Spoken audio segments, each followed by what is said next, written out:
Africa, oh land of our birth we place today. Said our love and tiling used to be. When we're going to take our place, it's man and woman of our ways. Oh giants I know love is hard.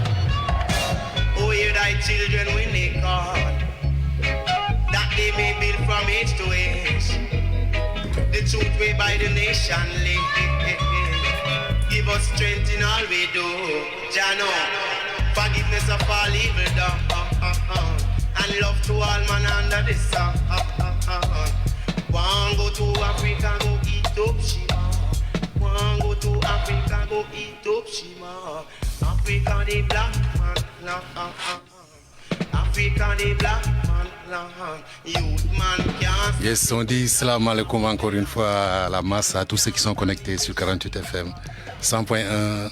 Là, on est sur la deuxième partie et on reçoit Joséphine qui est avec nous aujourd'hui et des amis à lui qu'on va avoir le plaisir qu'elle aura le plaisir de nous présenter tantôt, j'espère. Joséphine, est-ce que tu peux nous dire qui sont les gens avec nous? Alors ici, je suis venue accompagnée de Bruno. Oui, prends le micro, yeah. Donc aujourd'hui, je suis venue accompagnée de Bruno. Je vais le laisser se présenter tout seul parce qu'il saura mieux parler de lui-même. Yes, et de mon ami Emmanus. D'accord. Voilà. On va laisser Bruno se présenter à nos auditeurs. Oui, bonsoir à tout le monde. Bonsoir. Moi, c'est Bruno Christian Balaka. Je suis politologue de formation et commercial de profession. Yes, et aujourd'hui, vous êtes venu avec notre ami Emmanus. Ouais, je suis un ami de Joséphine. Moi, je ne suis pas congolais, moi je suis d'origine haïtienne. Yeah. Mais la cause du Congo, ça m'intéresse beaucoup. Yes, et on se sent tous concernés par cette cause-là parce que bon, c'est des frères à nous qui souffrent. Mm-hmm. Et quand ça souffre, donc on est toujours prêt à dire un mot et voilà, l'occasion se présente. Yes, donc c'est par cette occasion-là que je suis venu avec Joséphine pour pouvoir, par nos petits moyens et grâce à vous, pouvoir s'exprimer parce que vous êtes la voix du peuple. Donc tous les respects, ça va à vous d'abord. Et un grand merci à vous pour l'invitation. En tout cas, on vous remercie. Pour nous, c'est un honneur de vous recevoir aussi. Parce que c'est une actualité et on n'en parle pas souvent autour de nous. Et voilà, on avait vraiment envie que des gens qui sont vraiment concernés, on parlait avec Joséphine, qui va souvent au Congo, qui revient. Et chaque fois, elle me parle de ça et j'avais envie vraiment qu'il y ait des voix aussi qui puissent transmettre ce message-là aux autres qui sont ici en Occident, on va dire en général. Donc Joséphine, on va lancer juste le débat. Hein. Après ça, on va parler d'autres choses. Hein. Mais juste pour... voilà. Bonjour à tous, je me présente. Moi, je suis Joséphine. Je suis infirmière de profession, impliquée dans plusieurs ASBL qui sont actifs au niveau du Congo pour aider les enfants orphelins. Donc ici, nous trois, nous sommes là pour parler de la situation actuelle au Congo, notamment la guerre qui se passe au Nord Kivu depuis déjà plus de 20 ans. Et alors, ces derniers temps, les combats se sont intensifiés. Ils sont arrivés jusqu'au niveau de la ville de Goma. Moi, personnellement, à Goma, j'ai de la famille qui sont là-bas. Et d'autant que ça me touche encore plus.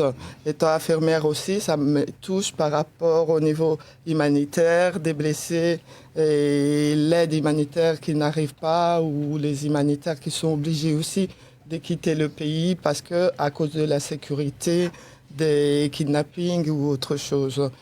Et donc, je me pose la question puisque comme tu es femme et tout, je sais que une des armes de guerre, c'est quand même le viol. Et qu'il y a plein de gens quand même qui parlent autour de ça, qui s'occupent de ça. Et je me dis, il y a toujours, pendant la guerre, les femmes qui souffrent doublement, quelque part. Mm-hmm. C'est, voilà. Cette question que tu viens de relever m'a dit, oui, en tant que femme, ça me touche encore doublement plus, d'autant plus que depuis 20 ans, il y a des exactions vraiment inimaginables au niveau des femmes. Il y a des viols en tout genre. des femmes en général, mais il y a même des mineurs d'âge, Il y a même des femmes très âgées, des femmes âgées, ouais. des enfants. C'est pas un viol pour violer, c'est des viols souvent pour blesser psychologiquement, moralement, à vie. Vous avez des femmes qui restent avec des blessures, des mutilations génitales incroyables, parce que les viols, c'est pas que physiquement. On viole les gens, que ça soit par un morceau de bois ou autre chose qu'on va introduire dans des parties intimes. Et ça, je crois qu'ici en Belgique, beaucoup de gens connaissent Denis Mukwege qui se bat pour le ça, médecin, qui a créé une clinique là-bas qui soigne les femmes. D'ailleurs, il y a un film avec lui, L'homme qui répare les femmes. Donc je conseille à beaucoup de gens de regarder ça. Nous, on est ici en Belgique, on a eu la chance que la Belgique nous accueille ici, mais ces exactions se passent depuis plus de 20 ans. Et à un moment, il est temps que ça cesse, que la communauté internationale puisse aussi entendre notre voix.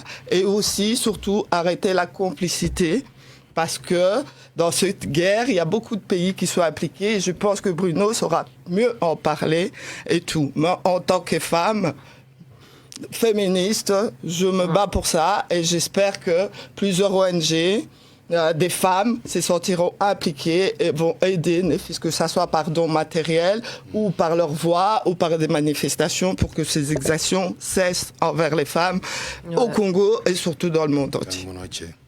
On va laisser M. Robert nous en parler un peu plus. Et M. Robert, on va juste vous laisser y aller, hein? Ou bien vous allez nous faire la genèse. Moi, je poserais bien une question aussi, puisque, Bruno, puisque, enchanté Bruno m'a dit, tu disais, Joséphine, qu'il faut que la communauté internationale s'y implique. De quelle manière? D'une manière très réaliste. Pas d'une manière idéaliste, pas du fait que notre cœur désire que ça va cesser comme ça demain, non, même pas maintenant, mais d'une manière très réaliste. Qu'est-ce qu'il y a à mettre en place et à quel niveau pour que quelque chose se passe vraiment? Merci pour la question, elle est vraiment intéressante. Moi, je crois que l'histoire de la guerre au Congo, c'est d'abord l'histoire des intérêts. Le Congo, vous le savez, c'est la réserve mondiale de toute la matière rare au monde. Si aujourd'hui, le Congo pouvait vendre ses minéraux au prix du marché, on n'achèterait pas un téléphone à 100, 200 euros. On n'achèterait pas un ordinateur à 600, 700 euros. Le problème qui est là, comme Joséphine vient de le dire, il y a beaucoup trop d'implications de pays. Que ça soit en Europe, en Asie, en Amérique, même en Afrique. Alors, politiquement, le Congo a toujours connu des soubresauts depuis son indépendance. Mais ce qu'on est en train de vivre depuis les 20 dernières années, c'est du jamais vu. On n'en parle pas souvent, mais il y a minimum c'est 12 à 15 millions de morts. Wow. Mais on n'en parle pas assez. Moi-même au Congo, comme Joséphine vient de le dire, la plupart des Congolais, on est impliqués dans des ONG. Moi, je suis vice-président d'une fondation qui s'occupe des pygmées. Je suis du Nord. Et ces gens-là, par exemple, les pygmées, l'école et tout ça, c'est pas leur affaire. Mais qu'on leur laisse leur milieu naturel. Je ne serai pas là, je parle de l'exemple que moi je maîtrise le mieux. Je ne serai pas là, ils seront tous chassés pour exploiter de l'or, et du bois, peu importe les sociétés. Mais pour que le Congo soit vraiment Congo, qu'on laisse le peuple congolais décider pour son sort. C'est lui qui est président aujourd'hui. Moi, personnellement, il ne serait même pas chef de ma rue. Il n'a jamais été voté. La première fois, il a 15%, mais il est président. Parce que quoi? Qui a décidé?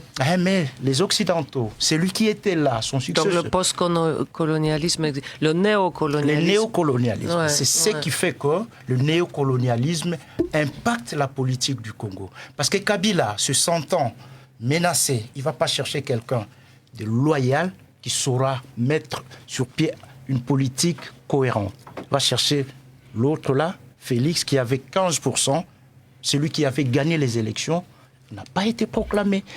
Du jour au lendemain, les gens disent, ben voilà, quand les élections seront finis, on va voir la publication, peut-être il y aura des recours. Tout le monde, toutes les chancelleries du monde savaient que Félix n'a pas gagné. Mais avec quelqu'un qui ne maîtrise pas vraiment bien la politique, ils vont lui donner des injonctions. Voilà, tu feras ça, ça, ça. La preuve. Et qui est derrière? Je reviens un peu à ma question initiale, parce qu'il y a beaucoup à discuter et il y a plein de branches qui peuvent naître de ces discussions. Donc, concrètement, il y a quelqu'un qui est derrière la scène.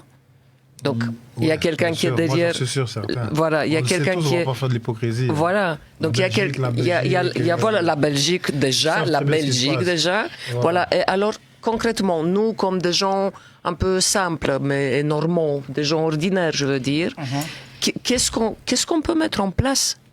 Le fait déjà de commencer par en parler, parce que beaucoup de monde, quand on parle du Congo, ils ne savent même pas qu'est-ce qui se passe. Wow. Le fait déjà qu'on passe ici, qu'on en parle, c'est déjà beaucoup.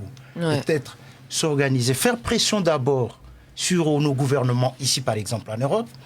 Il n'y a aucun pays ici en Europe qui ne bénéficie pas de minerais du Congo. Mais bien sûr. Tous les GSM. Mais oui, déjà ça. Et donc, fabriqué avec du matériel. Donc chacun d'entre nous, au moins, il a un peu de sang congolais dans sa poche. Oui, c'est ça. Dans notre conscience. Voilà. Non, je pense que Grand Malek aussi avait une question. Ben oui, parce qu'en fait, moi, en fin de compte, je suis très sensible par rapport à la cause dont vous battez, parce qu'en fait, tout le monde sait ce qui se passe dans l'est du Congo. Notamment à Kivu et dans le Bakovu, tout le monde sait ce qui se passe. Aujourd'hui, peut-être que la communauté internationale est en train de regarder et tout. Mais moi, je voudrais savoir un peu l'origine de ce conflit. Pourquoi ce conflit? Bonne question. Merci. L'origine de ce problème, nous les Congolais, le vrai Congolais, savons, l'origine du problème, c'est d'abord les richesses. Après les richesses, maintenant, les envies commencent à prendre des niveaux. Les voisins veulent prendre un bout, et l'autre veut prendre un bout, l'autre veut prendre un bout. Partage territorial. Donc maintenant, et pourtant le Rwanda, je vais citer le Rwanda. Le Rwanda, c'est le Rwanda qui nous doit des territoires. Pendant la colonisation, quand le Rwanda a été cédé par la Belgique, parce que le Rwanda n'a jamais été colonisé par la Belgique. Le Rwanda, c'était une colonie allemande. À la sortie de la Deuxième Guerre mondiale, l'Allemagne a perdu le Cameroun, le Rwanda et tout ça. Le Rwanda-Urundi a été confié à la Belgique. Donc le Rwanda, maintenant, avec la politique de génocide, je comprends, il y a eu beaucoup de morts au Rwanda. Mais c'est un conflit rwando-rwandais. Le Congolais n'a rien à voir là-dedans. Nous, au contraire, on les avait reçus chez nous, des millions. Maintenant que le Rwanda revendique des terres congolaises, je ne vois pas, parce que même si c'était vrai, les frontières ont été tracées, reconnues mondialement. Il y a des mécanismes au niveau de l'ONU pour revendiquer tout ça. Mais le Rwanda, maintenant, c'est qu'avec le pouvoir congolais qui est tellement faible, illégitime, donc voilà, il va soudoyer 2-3 Congolais de service qui vont porter cette affaire. Et pourtant, le Congo ne doit pas de territoire ni au Rwanda, ni au Burundi, ni en Angola. Au contraire, nous sommes frontaliers avec 9 pays. Jamais on n'a eu de problème de frontières avec l'Angola, le Congo-Brazzaville. C'est vrai qu'on retrouve au Congo, des fois, le peuple qui sont de deux côtés. Côté congolais, côté angolais, côté congolais de Brazza. Voilà. Mais le Rwanda n'a pas de territoire que le Congo a annexé. Ça, c'est un faux débat. Qu'on se le dise. Oui, allez-y, monsieur Malek, vous allez essayer. Je voulais juste soulever un sujet, c'est par rapport à ce qui se passe maintenant, à l'heure actuelle. Non, soyons sur le dernier sujet. C'est ce qui se passe à l'heure actuelle avec l'envahissement de Goma et tout ça. Donc maintenant, ce qu'il y a, c'est ce problème-là maintenant qui nous intéresse, parce que c'est pour ça que moi j'ai plus envie de parler de ça. Moi, je voulais juste dire que c'est ce problème-là maintenant, on ne comprend pas pourquoi. On sait qu'il y a la guerre, parce qu'on sait que le M23 a envahi le Congo, parce qu'ils ont dépassé leurs frontières, donc ils sont rentrés au Congo avec des soldats. Donc s'il y a des soldats qui rentrent dans un pays, pour moi, c'est une déclaration de guerre. À partir de là, c'est comme ce qui se passe en Russie pour le moment. Il y a en Ukraine, la Russie a envahi l'Ukraine. Les Américains, tous les pays européens se sont mis ensemble pour donner des armes, aider le pays un peu à se défendre par rapport à cet envahissement qui s'est passé. Mais au Congo, il ne se passe rien pour le moment. Je ne vois pas qu'aucun pays s'est manifesté pour dire oui, on va aider. Il faut comme s'il n'y a rien qui se passe en fait. Vous voyez ce que je veux dire? Non, c'est cette hypocrisie-là qui me dérange. Par contre, moi, tout ce qui me dérange dans ce conflit, c'est-à-dire que c'est entre frères. C'est entre frères africains qu'on est en train de s'entretuer. Et on va s'entretuer pourquoi? Pour des richesses.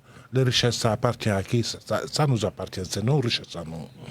Aujourd'hui, si j'avais un message à lancer ou bien à donner, j'aurais bien aimé que le président congolais, le président rwandais s'assient autour d'une table et se tiennent un langage de vérité.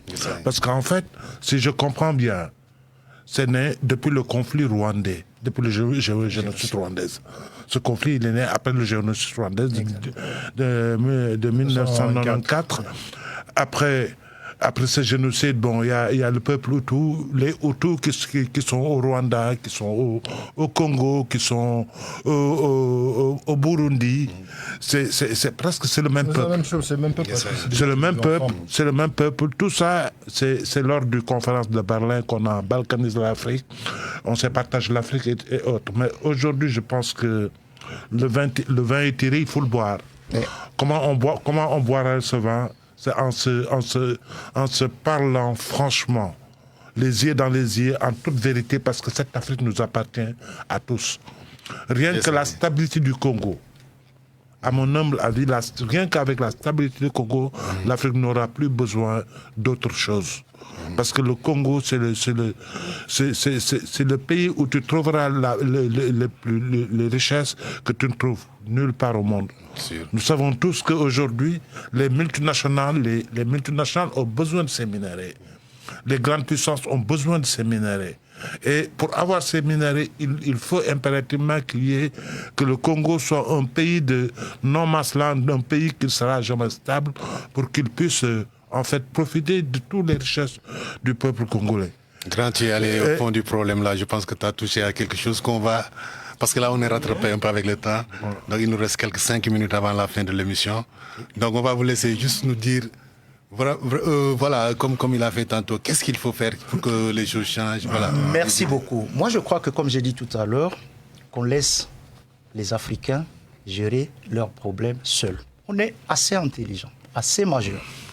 L'actualité, pour le moment, ce qui se passe au Congo, je dirais même, je regrette parce que beaucoup de Congolais sont complices de ce qui se passe maintenant. Parce qu'ils sont des mèches avec les multinationales. Ils ne gagnent pas les élections, mais ils savent que je serai là. Il ne servira pas le peuple congolais. Il servira ce maître qui l'ont mis sur place. On nous laisse régler nos problèmes entre Africains, mais allez, on se dit on est un pays démocratique. Organisons des élections comme il faut. Et celui qui gagne, il gagne. C'est Félix Tshisekedi qui est président maintenant. Vous savez combien de temps il a organisé des élections? Une semaine. Pendant une semaine. Et les gens avaient des machines à voter chez eux à la maison.